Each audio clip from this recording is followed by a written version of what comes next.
안녕하십니까. 목회의 관점으로 본 요한계시록 이윤식 목사입니다. 20장 4절로 6절 계속해서 하겠습니다. 요한계시록 20장 4절로 6절은 천년 동안 성도들의 통치를 다루고 있습니다. 4절 6절입니다. 또 내가 보좌들을 보니 거기에 앉은 자들이 있어 심판하는 권세를 받았더라. 또 내가 보니 예수를 증언함과 하나님의 말씀 때문에 목배임을 당한 자들의 영혼들과 또 짐승과 그의 우상에게 경배하지 아니하고 손에 그의 표를 받지 아니한 자들이 살아서 그리스도와 더불어 천년 동안 왕노릇하니 그 나머지 죽은 자들은 그 천년이 차기까지 살지 못하더라. 이는 첫째 부활이라. 이 첫째 부활에 참여하는 자들은 복이 있고 거룩하도다. 둘째 사망이 그들을 다스리는 권세가 없고 도리어 그들이 하나님과 그리스도의 제사장이 되어 천년 동안 그리스도와 더불어 왕노릇하리라. Μακάριος Kai Hagios ho ekhomeros ente Anastasei te prote epi tuton ho tuteros thanatos uk eke exousian ar eson tai hiereis tu deu kai tu Christu kai 바실레 수신 met autar kiliar ete. 첫 번째 부활 가운데서 몫을 가진 자들은 복되고 거룩하다. 둘째 사망이 그들 위에 권세를 가지고 있지 않다. 도리어 하나님과 그리스도의 제사장이 있을 것이다. 그리고 그들이 그분과 함께 그 1000년을 다스릴 것이다. 20장 6절에서는 7복 가운데 다섯 번째 복이죠. 1장 3절, 14절, 13절, 16장 15절, 19장 9절에 이어서 다시 6절에서 다섯 번째 복에 대해서 말하고 있습니다. 이것은 첫째 부활에 참여하는 자들의 복인 것입니다. 첫째 부활에 참여하는 자들과 거룩한 성에 참여함을 갖지 못하고 대신 불못에 참여함을 갖는 자들에 관해 또 하나의 대조가 존재하는 것입니다. 첫째 부활에 참여하는 자들은 복이 있고 거룩하다. 마카리오스 카이 하기오스. 이 복의 근거는 세 가지입니다. 첫째는 그들은 둘째 사망을 당하지 않습니다. 두 번째는 하나님과 그리스도의 제사장이 될 것입니다. 세 번째는 그리스도와 함께 천년 동안 다스리게 될 것입니다. 첫째 사망은 현세에서 맞이하는 육체적 죽음입니다. 그러나 둘째 사망은 20장 14절, 21장 8절에서 불못으로 던져지는 것으로 규정됩니다.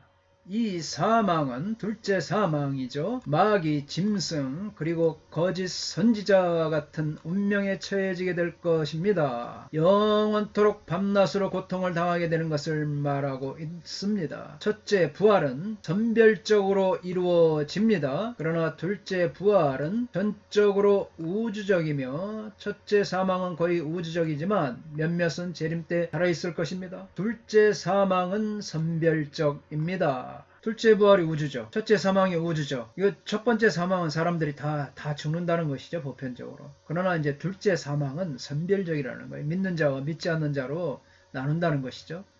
성도들은 첫째 사망은 경험하죠. 불신자도 마찬가지입니다만. 그러나 둘째 사망은 결코 경험하지 않을 것입니다. 2장 10절과 11절에서 생명의 관을 받지요. 또 둘째 사망의 해를 받지 아니할 것이다. 이처럼 나와 있습니다. 요한계시록 6장 또 8절에 의하면 사망과 음부가 인류 4분의 1의 생명을 취하기도 했습니다. 그런데 20장 14절을 보면 불못 속에 던져지는 것이죠. 사망은 최후의 원수이지만 멸망당할 것이고 고린도전서 또 둘째 사망은 그리스도인에 대해서 아무런 권세를 갖지 못하는 것입니다. 계속해서 전천년설을 지지하는 자들의 주장을 보면 그들이 하나님과 그리스도의 제사장이 될 것이죠. 출애굽기 19장 6절에서 주어진 약속에 따라서 성도들을 그의 그리스도의 아버지 하나님을 위하여 나라와 제사장으로 삼으셨다 말씀하는 요한계시록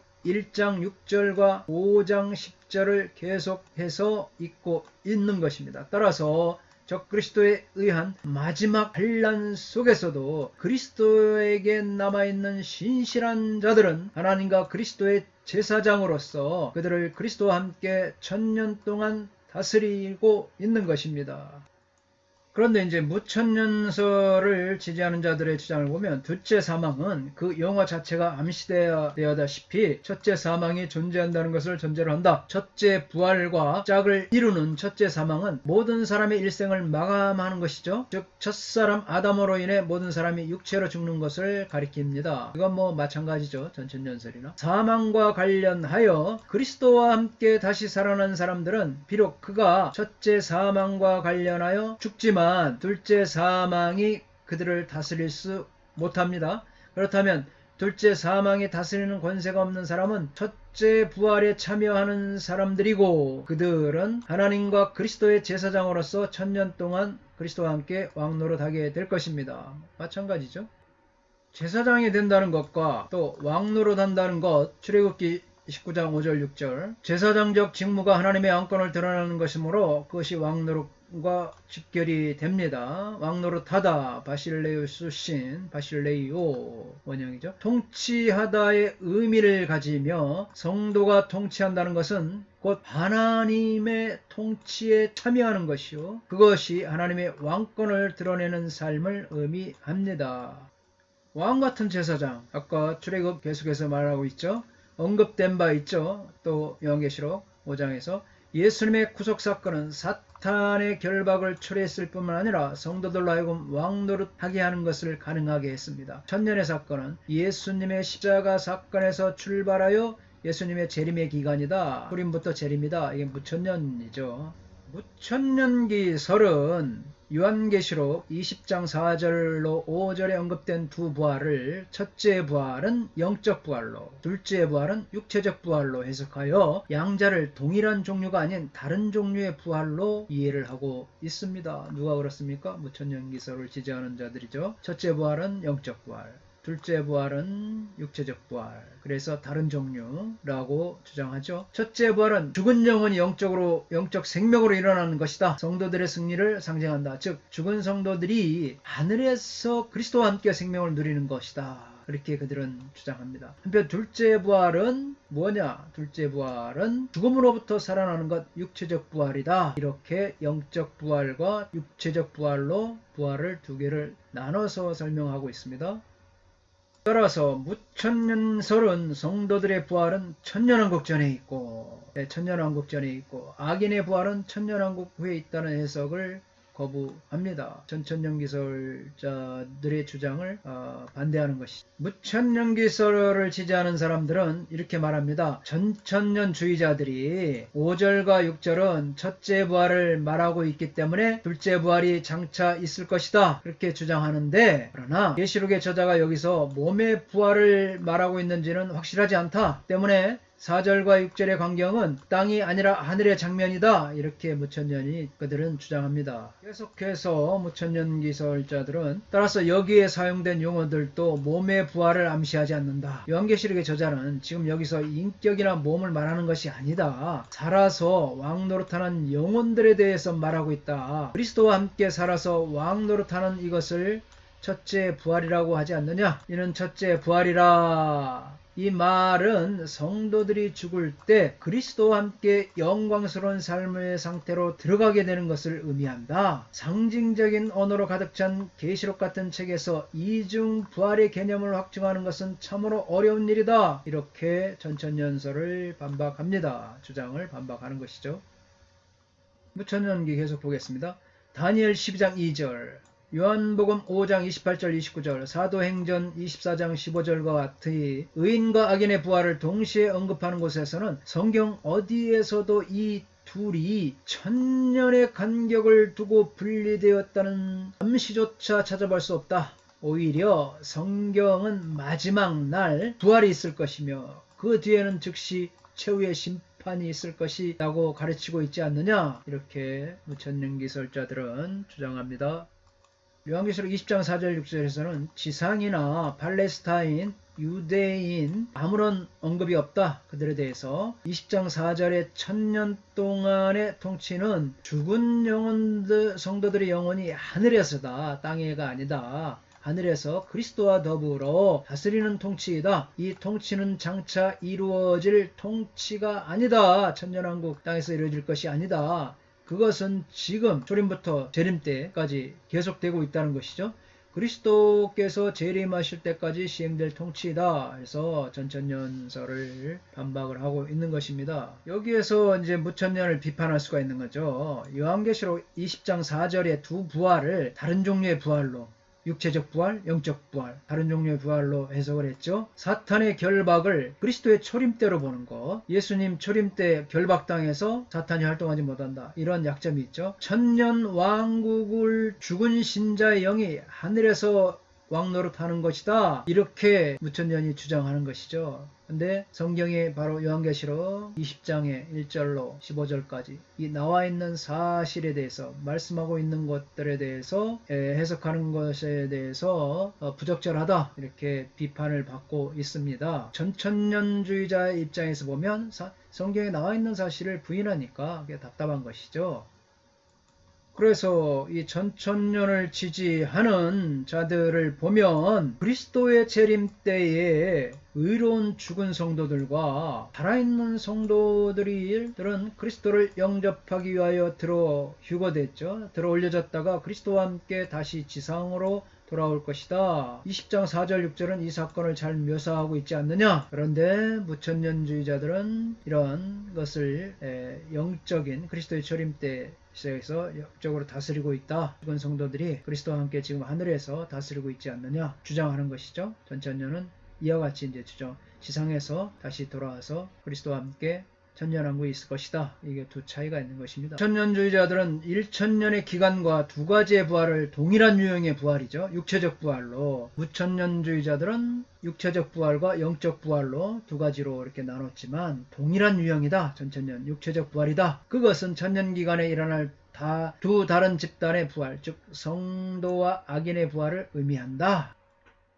전천년주의자 성도들은 첫 부활에 참여하여 천년왕국 동안 그리스도와 함께 왕노릇하는 반면 악인들은 천년왕국이 끝난 후 부활한다. 첫 번째 부활이 천년왕국 시초에 있고 둘째 부활은 천년왕국 마지막 때에 있지 않느냐. 천년이 차면 사탄이 옥에서 놓여 사람들의 마음을 현혹하여 그리스도께서 친히 천년 동안 통치했음에도 불구하고 사람들의 마음은 여전히 악하고 반역적인 것을 나타낼 것이다. 여기에 이제 또 전천년 기설에 또 약점이 있습니다. 그러니까 천년왕국 하면서 말했다시피 무천년설과 전천년설의 약점은 다 있는 것입니다. 천년왕국에 대한 확실한 정확한 정보가 없기 때문에 학자들은 자신들의 의견들을 주장하고 있는 것이죠. 그러니까 완벽한 이론은 없다. 완벽한 설명은 없고, 그래서 무천년주의자들과 전천년주의자들이 이런 부분을 서로 이해하고 또 밝혀내야 되는데 아직까지는 이러한 대립들이 계속되고 있는 것입니다.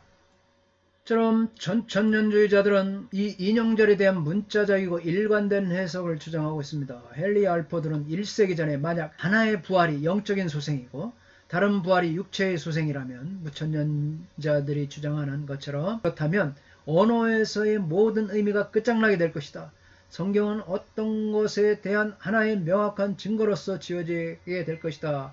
이렇게 주장을 했습니다. 두 가지 부활과 관련하여 같은 동사인 에제산이 사용되고 있기 때문에 이것들은 같은 형태를 갖고 있음에 틀림없다. 에제산, 그들이 살아서죠.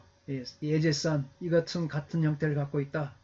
지뢰들은 만약 에제산, 살아서죠. 에제산이 5절에서 육체의 부활을 의미한다면 그것은 4절에서도 육체의 부활을 의미해야 된다. 그래서 부활은 육체의 부활, 두 가지 육체의 부활과 영적 부활이 아니다. 하나의 부활이다. 첫 번째 부활에 참여한 사람들이 두 번째는 포함되지 않는다. 천년이 차기까지 소생하지 못한 사람들은 바로 나머지 죽은 자들이다. 그들이 그때 소생하게 될 것이다. 는 것으로 언급되지는 않지만 함축된 의미는 그들이 소생하게 될 것이다. 두 번째 재림에 포함된 사람들과 첫 번째 재림에 포함된 사람들 사이에는 명백한 차이가 존재한다. 이 전천년주의자들 주장이죠. 계속해서 우리들은 20장에 기록된 여러 사건들을 연속적으로 일어날 사건, 성도들이 부활하여 재림하신 그리스도와 함께 천년 동안 왕노릇한다. 그 후 다른 모든 사람이 부활하여 최후 심판을 받게 되고 영원한 나라가 시작되고 레드는 이러한 해석의 근거로 고린도전서 15장 23절로 26절을 들고 있다. 고린도전서 24절입니다. 15장. 그 후에는 마지막이니 그가 모든 통치와 모든 권세와 능력을 멸하시고 나라를 아버지 하나님께 바칠 때라. 그가 모든 원수를 그 발 아래에 둘 때까지 반드시 왕노릇 하시리니 맨 나중에 멸망받을 원수는 사망이니라. 여기서 바울은 동시적인 사건을 제시하는 부사 토테를 사용하지 않았다는 것이죠. 토테, 동시적으로. 시간적 연속을 의미하는 부사 그 후에 라고 번역된 에페이타 23절과 또 에이타를 사용했다는 것입니다. 이것은 뭐냐? 그리스도의 초림과 부활이 별개에 분리된 사건인 것처럼 초림과 부활이 분리됐죠. 재림과 악인의 부활 사이에도 시간적 간격이 있음을 말해준다. 그 후에 에페이타 23절에 또 24절에 보면 에이타를 이렇게 사용했는데 이것이 재림과 악인의 부활 사이에 시간적 간격이 있음을 말해준다. 따라서 마지막에 일어날 사건들을 연속적으로 일어날 복수의 사건으로 간주한다면 천년왕국을 인정할 수밖에 없다. 그러나 전천년설은 성서적 근거가 많지 않다는 것과 유대적인 색조를 지니고 있다는 것의 문제점으로 또 지적이 됩니다. 또 전천년의 약점도 있다고 그랬죠. 무천년의 약점 마찬가지로 이런 것들이 완벽하지 않는 그런 주장들입니다. 감사합니다. 다음 시간에 계속하겠습니다. 건강하십시오.